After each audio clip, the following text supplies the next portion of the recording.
Un autre mois qui se termine, c'est bientôt le temps du segment Quoi de neuf?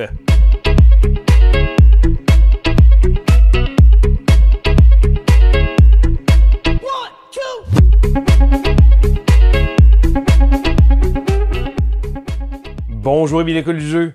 Mon nom est Sylvain et on se retrouve aujourd'hui pour ce segment Quoi de neuf du mois d'octobre 2022. Alors le segment Quoi de neuf est un des segments que j'apprécie beaucoup sur la chaîne. On passe en revue les différents jeux qu'on a joués au courant du mois et on vous en parle en rafale. Donc c'est pas des critiques complètes, mais si jamais vous voulez avoir un bon petit avis rapide sur chacun des jeux, vous pouvez également utiliser la barre de temps. Donc soit dans la description de la vidéo ou dans les petites coches comme ça, si jamais ça vous tente d'aller vers un jeu qui vous intéresse un peu plus, mais je vous invite quand même à écouter la totalité des choses que j'ai à dire parce que peut-être que je vais vous parler de votre prochain coup de cœur et c'est d'ailleurs quelque chose que j'adore. Je n'ai pas d'écrire dans les commentaires, je trouve ça toujours très agréable de pouvoir lire vos commentaires, de pouvoir voir vos avis sur les différents jeux que j'ai joués et même de m'en faire découvrir d'autres parce que c'est quelque chose de vraiment génial avec ce petit segment-là.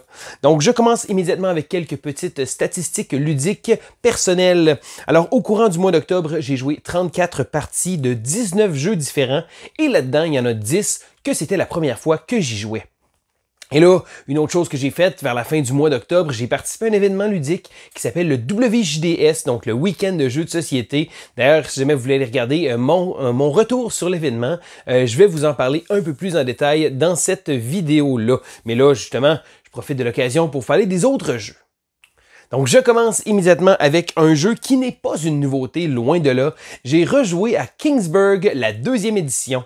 Alors, Kingsburg est un jeu qui date déjà de plusieurs années. Il y avait une refonte, donc une 2e édition, qui avait été prise avec... Il y avait d'ailleurs mélangé l'extension, qui était un gros must là, dans la première édition. Donc, Kingsburg est un jeu de placement de dés. Donc, on va placer des dés sur qu'on va avoir pour activer certaines choses, donc de recevoir des ressources pour pouvoir construire des nouveaux bâtiments. Donc, on a une espèce de petit côté de construction de ville qu'on va faire. Et là, chacun des petits bâtiments qu'on va construire sur notre plateau, on va pouvoir également les augmenter. Donc, niveau 1, niveau 2, niveau 3. Donc, on va devoir gérer les espaces qu'on a, nos ressources, mais également les envahisseurs, parce qu'à la fin de chacune des années de jeu, donc des grands rondes, le château va se faire attaquer et les joueurs vont devoir fournir de la milice pour pouvoir essayer de retourner. Donc les joueurs, c'est un jeu compétitif, mais là les joueurs, ils s'attaqueront pas entre eux autres nécessairement, ils sont là juste pour se défendre et là si on réussit à se défendre, on a un bonus et si jamais on perd, donc on n'a pas assez d'unités militaires, on va avoir des petits problèmes. Donc Kingsburg est un jeu que j'avais déjà beaucoup joué, ça faisait un bon moment que j'y avais pas joué. Ça reste tout le temps un bon jeu, je pense que c'est certain que il y a tellement de jeux qui sortent que c'est difficile de rester au goût du jour. Ça reste un vieux jeu qui... Ben, vieux on s'entend. Mais ça reste quand même un bon jeu. Donc, dans le type des placements de dés comme ça, j'ai toujours beaucoup de plaisir à y jouer. C'est pas un jeu qui... C'est plus un jeu qui fait partie de ma collection, mais je ne dirai pas non à y rejouer. Un autre jeu que je veux vous parler, et là, je vais passer rapidement, mais je veux parler de Can't Stop. Bon, j'en ai parlé dans mon autre vidéo de l'événement. Can't Stop est un jeu de pousse ta chance. Un jeu de Sid Saxton qui a été fait en 1980. Un jeu qui a été très populaire sur Board Game Arena, BGA.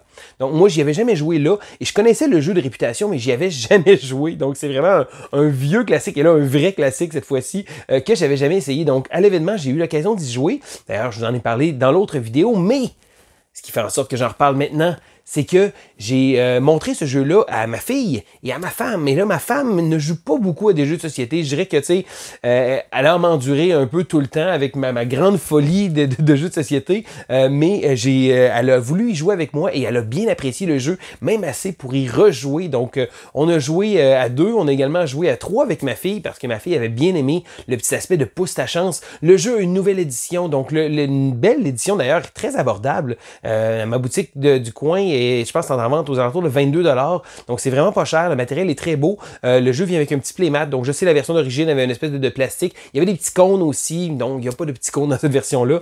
Mais du beau matériel, un jeu qui est vraiment excellent. Donc, dans les types de jeux de pousse ta chance, sérieusement, ce jeu-là, et c'est pas pour rien que c'est un vrai classique, c'est vraiment un excellent jeu. D'ailleurs, je vous invite à aller jeter un coup d'œil. Si vous connaissez pas Can't Stop, la nouvelle version est vraiment jolie, très abordable aussi. Donc, j'invite à jeter un coup d'œil là-dessus.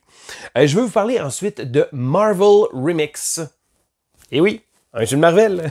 Fallait bien s'y attendre, donc si ça porte Marvel, c'est certain que je vais l'essayer. Donc, Marvel Remix se met pas la tête dans le sable. C'est un remake de Fantasy Realm. Le jeu, il est écrit sur la boîte, donc c'est basé avec le même système de Fantasy Realm, mais avec un système de super-héros. Donc, la manière que ça fonctionne, c'est que, si vous connaissez pas Fantasy Realm, c'est un jeu de draft où on va devoir piger des cartes et défausser dans une défausse commune. Et à la fin de la partie, c'est la main qu'on va avoir qui va marquer des points. Donc, on se fabrique une main. Donc, un peu comme Red Rising qui avait pris ce concept-là, mais là, c'est vraiment Fantasy Realm. Donc, à notre tour, ce qu'on va faire, c'est qu'on peut piger une carte, soit du deck des gentils, parce qu'il y a un deck de remix, un gros deck, soit du deck des vilains, ou soit piger une carte de la défausse, donc que les gens vont placer. Et là, à chaque tour, on va piger, défausser, jusqu'à temps que la défausse ait 10 cartes. À ce moment-là, on comptabilise les points. Super simple, rapide, droit au but. La petite twist dans cette version-là, c'est que à la fin de la partie, on peut piger des cartes vilains et des cartes héros, pas de problème, mais à la fin de la partie, on doit avoir obligatoirement une carte de vilain et une carte d'héros minimum. Donc, on peut avoir n'importe quelle permutation de ces choses-là. Et on va marquer des points avec des icônes. Donc, certaines cartes vont marquer des points. Donc, si vous possédez telle ou telle icône, vous allez marquer des points. D'autres cartes ne feront pas de points si elles ne sont pas accompagnées d'icônes. Donc, c'est vraiment, vraiment un jeu que j'adore. Donc, j'avais aimé Fantasy Realm. Le décompte des points est un peu fastidieux à la fin, donc souvent c'est comme des là, je trouve ça plus intuitif avec les super-héros. C'est certain que c'est Marvel.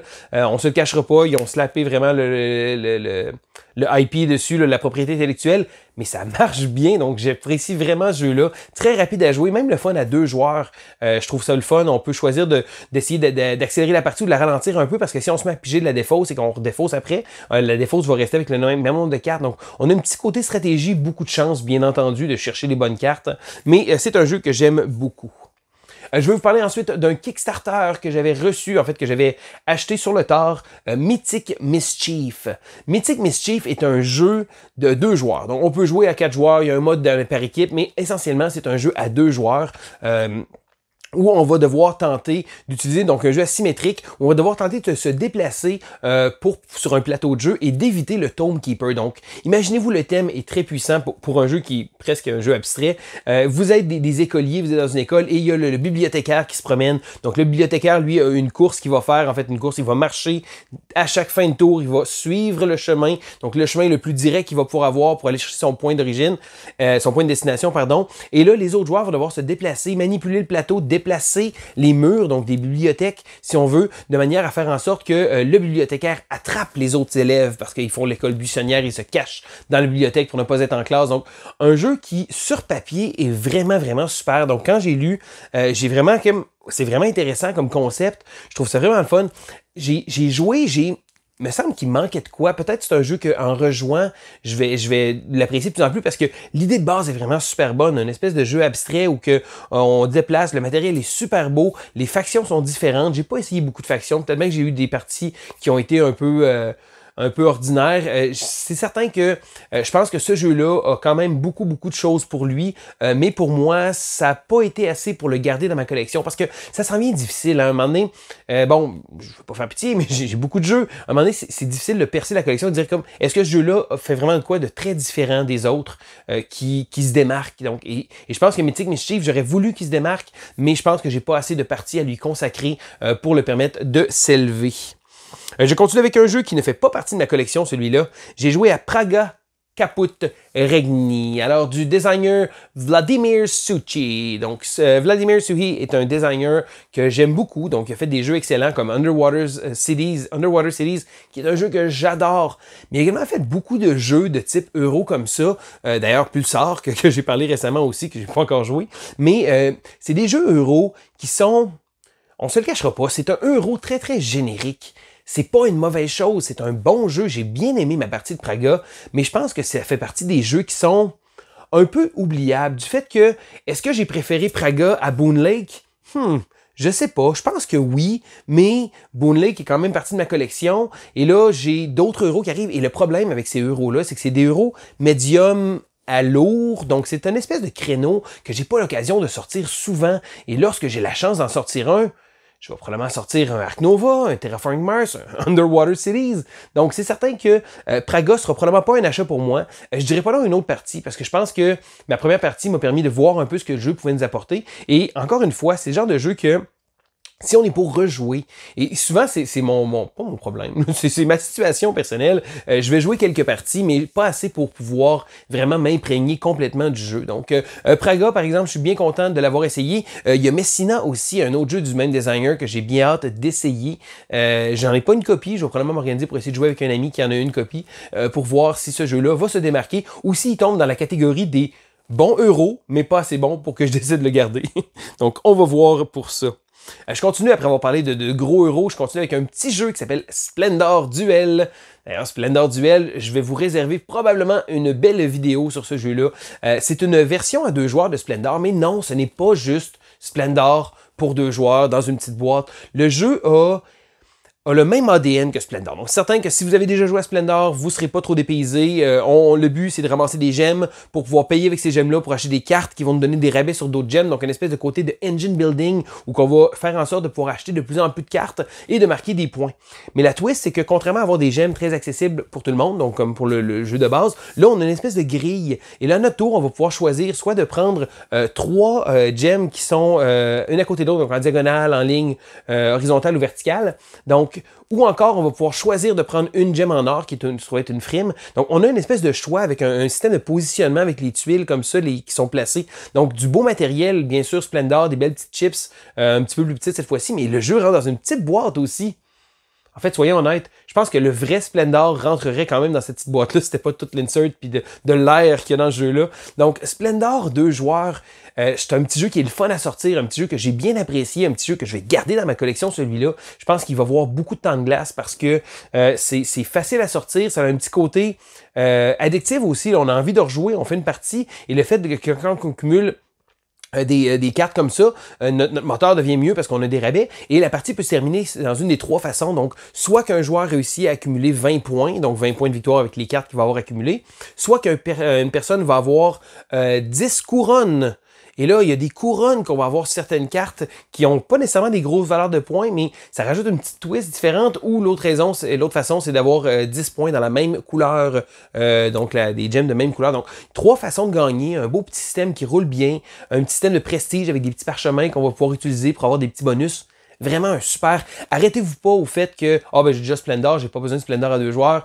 Ça sort bien, ça a un petit goût de revenez-y. Puis franchement, je pense que je préfère sortir ce jeu-là plutôt que de sortir Splendor quand on est 2 joueurs, bien entendu. Donc je continue avec ma liste de jeux et là le dernier jeu, déjà le dernier. Ben oui, gadon, hein? Pas tant que ça. Donc, le dernier jeu que je vais vous parler est un jeu que j'avais très hâte d'essayer et c'est Martin Lafrenière de la zone jeu de société qui m'a convaincu d'aller le chercher. Bon, je sais, là, ces temps-ci, Martin, il est bien collé avec ISS Vanguard. C'est correct, mais pour ma part, c'est le jeu Stars of Acarios. Stars of Acarios a l'espèce de tagline que tout le monde connaît, Gloomhaven in Space. Je pense que le jeu a quand même plus que Gloomhaven in Space à offrir parce que le jeu, vise 3. En fait, c'est un jeu de campagne. Et là, moi qui dis tout le temps, ah non, pas les jeux de campagne, j'ai fini jamais. Hein?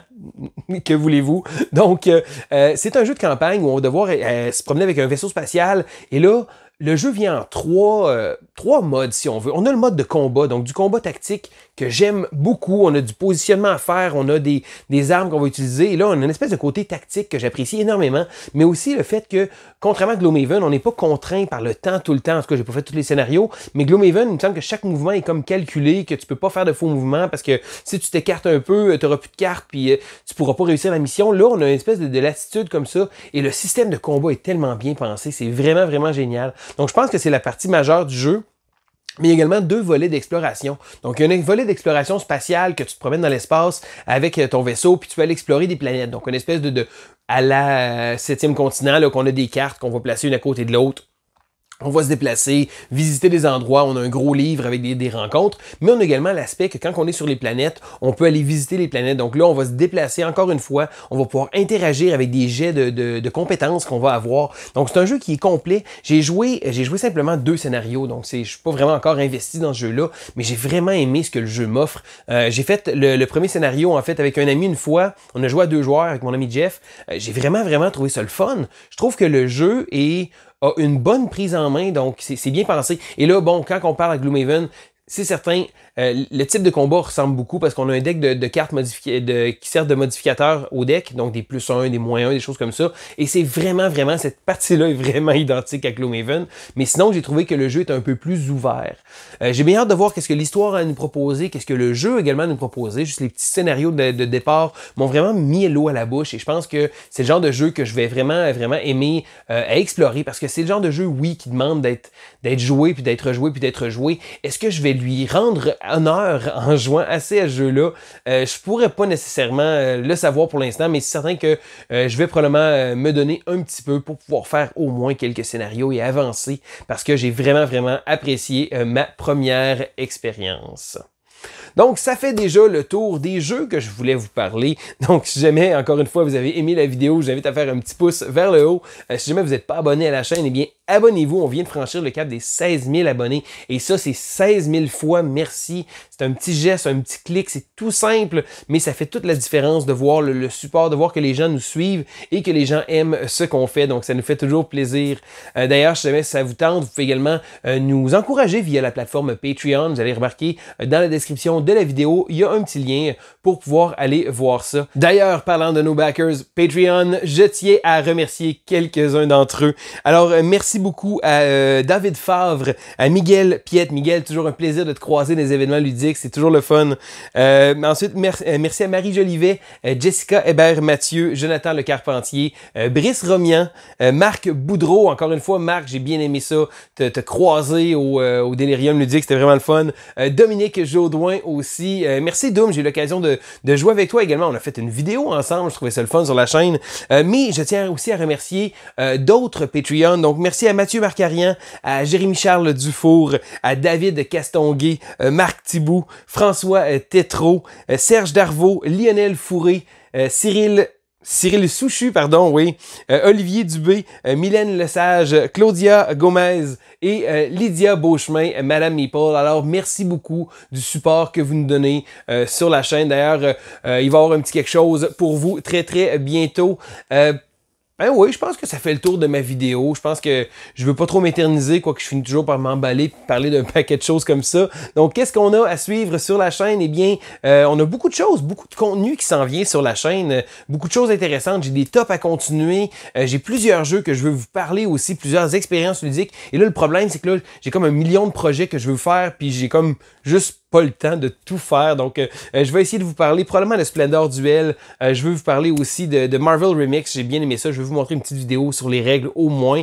Également de Challengers. J'en ai pas parlé aujourd'hui, mais j'en avais parlé dans ma vidéo du WJDS. Challengers, un jeu que j'ai joué, des tournois à 8 joueurs qui jouent en 45 minutes et qui sont drôlement plus amusants que ce qui devrait être. Un jeu que j'ai lu les règles, j'ai fait... je suis pas sûr. Et en jouant, j'ai fait « Wow! OK, c'est vraiment incroyable. » Comme de quoi que, même si j'ai beau lire une tonne de livres de règles, de jouer une tonne de jeux, ça arrive encore qu'il y a des jeux qui me déçoivent, mais d'autres qui me surprennent aussi. D'ailleurs, si jamais vous avez des surprises, des choses que vous voulez partager, toujours encore une fois, faites-le dans les commentaires. Donc, c'était Sylvain pour l'école du jeu et on se dit à la prochaine!